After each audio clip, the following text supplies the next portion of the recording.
I voted for Trump, and every day I regret my decision more and more. I'm not into politics, but I know what's right and what's wrong. And what's wrong right now? The way Trump is treating us and treating us poor people. I mean, it's bad because he's never been poor. He's always had that gold spoon in his mouth ever since the day he was born. What would you tell him? Go take a hike and let somebody else have a job. I did believe that the election was stolen. I believe that the riots were actually, those were patriots. Until I actually switched off Fox News and started getting my news from other places, my information, that's when it finally hit. Diversifying their news turned out to be a common factor in leaving MAGA. I met my now husband in 2021, and they made me watch a documentary on January 6th, and I didn't even know what happened on January 6th prior to the PBS documentary. And I looked at him and I said, Scott, did that really happen? And he was like, where have you been? If you could say something to President Trump and he was going to hear you right now, what would it be? You're a worthless pile of And you voted for him how many times? 3 times. That was my bad. Apparently, I'm an idiot. We're willing at this point to forego basically every conservative issue and let the Senate fall into the hands of Democrats if that's what it takes to kill data centers. Yep. My entire community is going to break rank. You voted for Trump? Yes, I sure did. I feel like I was tricked when you said that you was going to close the border and go after the gangs, and then you probably only arrest 10 criminals and thousands of working class people. It's shameful. It's shameful what our nation has become. That's very frustrating to actually hear that. And like I said, I don't do the politics and stuff, but to hear that come from another American that, you know, is not getting $2 million put in their pocket. $2 billion. $2 billion, $2 million, $2 trillion. You know, that's a lot of money. You know, that's a lot of money, and that would help out a lot of people around here. A lot of homeless people. You could open shelters. You could really help somebody out with that. Somebody's making money on the side. It's not me.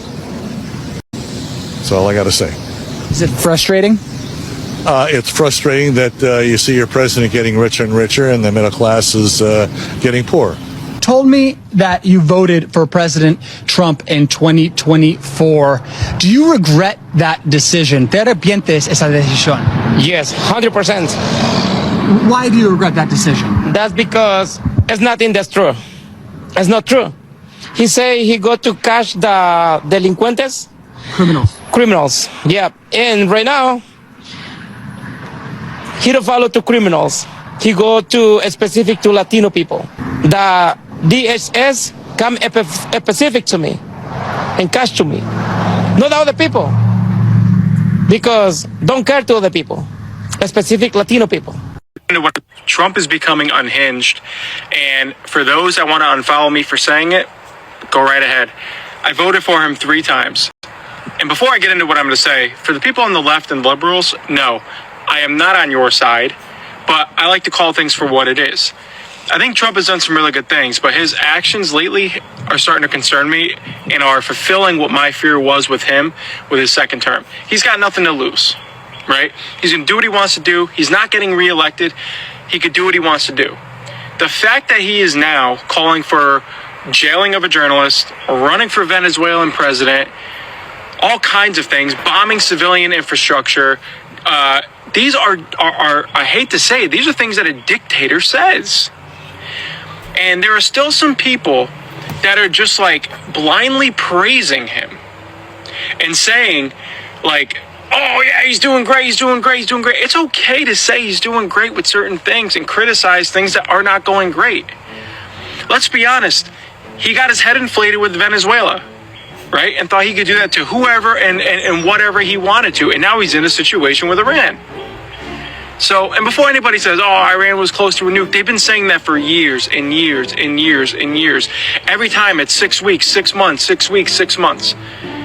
Just call it for what it is. You know, people are going to start saying, well, you got what you voted for, so. Okay, What happened? My groceries, I used to pay between $150 to $200. Last week, I went and purchased the same amount of groceries that I usually do, and I ended up paying almost $320 something.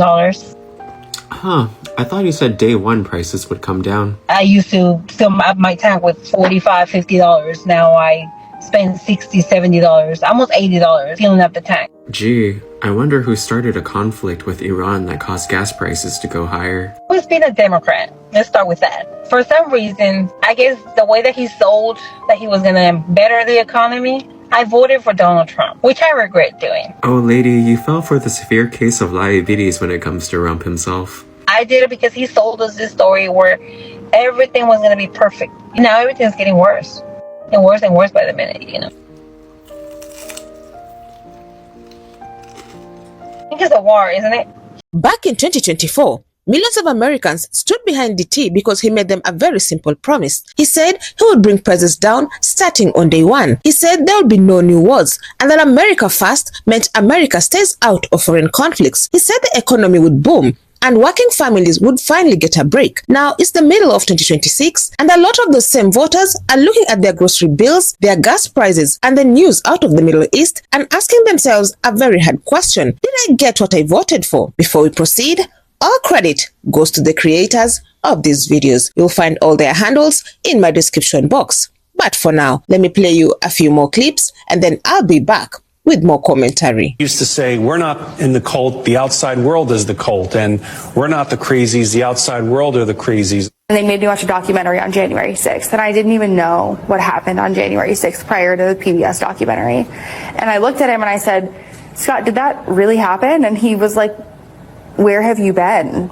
It's so hard for people, because I said it's not that you're dumb, you were fooled. That's incredibly hard to admit. We are in the United States of algorithms right now, and MAGA media is very efficacious, it's very effective, and it's very disciplined. I think the problem that everyone's having is that when Trump got into office, we thought we were going to end corruption, drain the swamp, get rid of all the people that are bleeding the system dry. But when he got in there, it wasn't like his last term. Something's different. It's not America first. He's not hugging the flag. He's not out talking to people that are poor. He's got an agenda.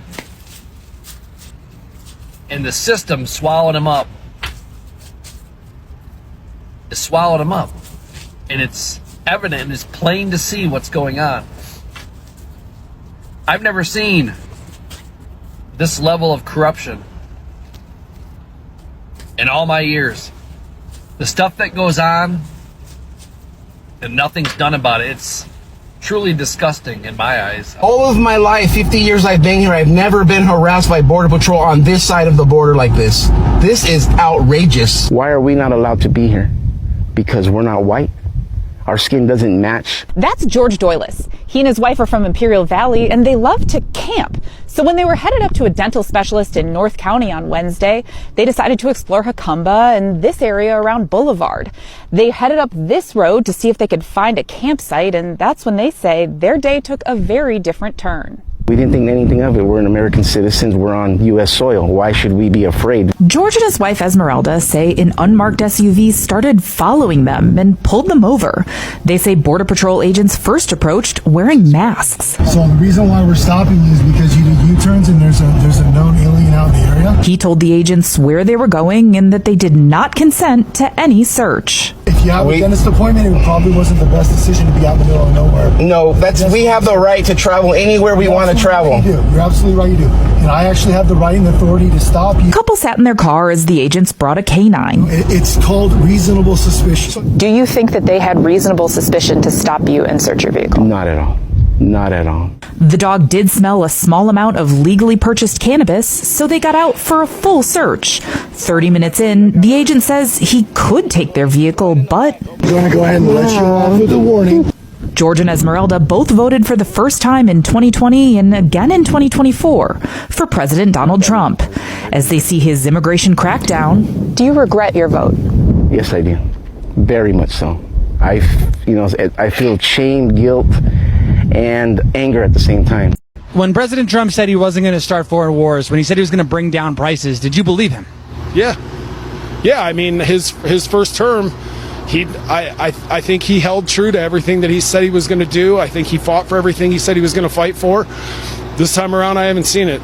He's backtracked on every single pitch point he had during his election. He's backtracking on. All we heard was drill during the election, and now all we're getting is drilled into the dirt with these prices. So I'm not a fan of him. I voted for Trump all 3 terms.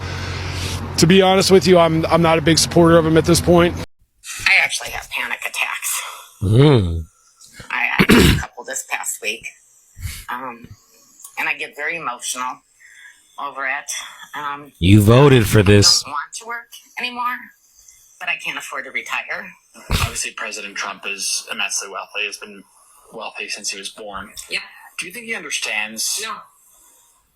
You voted for this. He hasn't lived it to understand it. He sees it. He has not lived it. He needs to live it. Wear the clothes. Wear the shoes. Wear your Walmart clothes. Wear your Walmart shoes. Do your thrift store shopping. Don't eat steaks. I don't get to go out to dinner. It's not an overnight. Unfortunately, all I can do is laugh at these people because you knew all of this information about Donald Trump before you voted for him. You knew he grew up rich. You knew he did not know what the average person is going through. You knew he cared about rich people. You knew he has bankrupt business after business. But to y'all, he's a businessman. He's someone that cares for the people. He was going to bring gas prices down and grocery prices down day one. Y'all fell for the okie doke. And now you're having panic attacks. And every time you go to the grocery store, you buy the same things and it's more expensive every time. You should have known this was coming. We had the first Trump presidency, and this one is even worse. Like, he has gone full on tyrant mode, but this is what you voted for, and you want people to feel bad for you. But no, you wanted the worst for others, and now you're mad that it's the worst for you. Let's start with the prices, because get the prices down was the promise that won this election. On the campaign trail, the T said inflation would drop immediately once he took office. But halfway through his second year, inflation is only magically lower than it was in January of 2025, moving from around 3% down to roughly 2.7%. And that's not the dramatic turnaround people were promised. And if you break it down category by category, it gets worse. Grocery, housing, medical care, and clothing inflation have barely moved from where they were under the previous administration. Some items actually got more expensive. Coffee prices are up around 35% since the start of 2025. Beef is up over 21%. Electricity bills have climbed noticeably. According to an analysis from Senate Banking Committee staff, the average household paid roughly $2,000 more in 2025 because of inflation, with lower income families hit the hardest, spending a much bigger share of their income just to keep up. A lot of economists point to the same root cause: tariffs.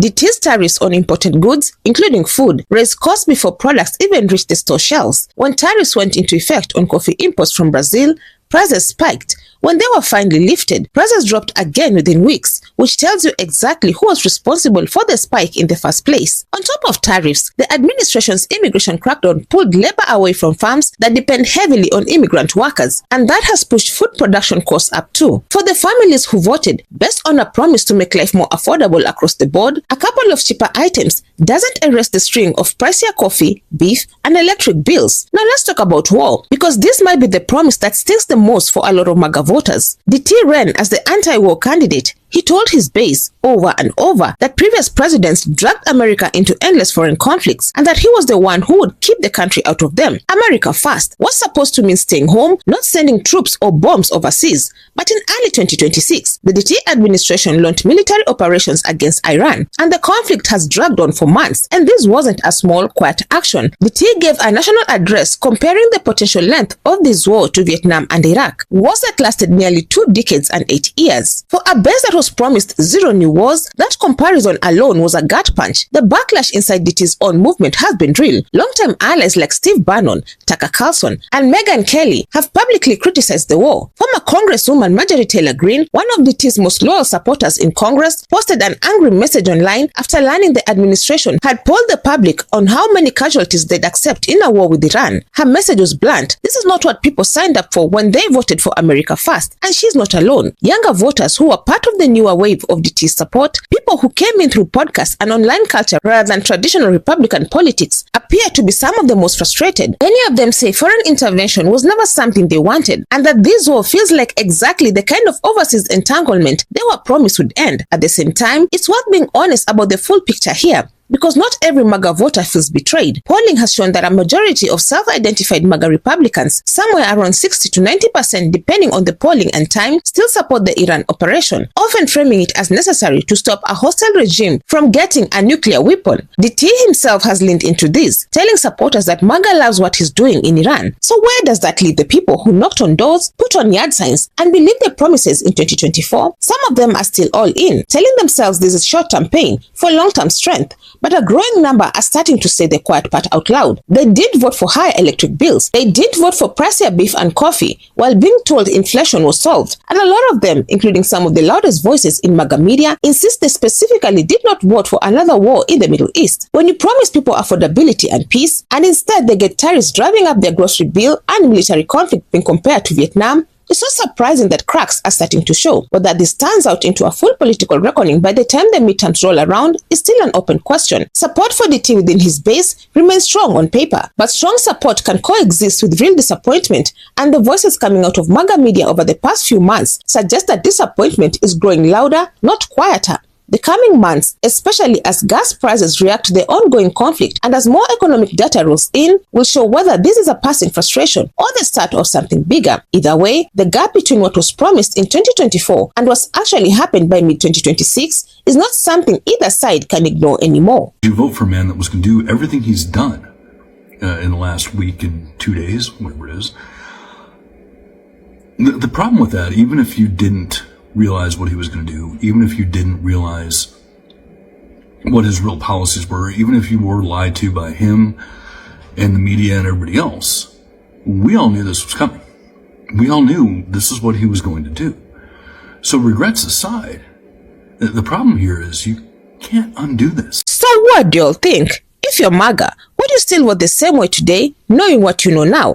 Let me know your thoughts down in the comment section. I would love to keep this discussion going. Otherwise, that's it from me. I also have another video specifically tailored for you. And if you enjoy such kind of content, please click up here and enjoy. Also, consider subscribing, liking and sharing because it helps me grow my channel and helps YouTube recommend this video to a wider audience. But for now, thank you so much for watching. And until the next time, the Joy Report out.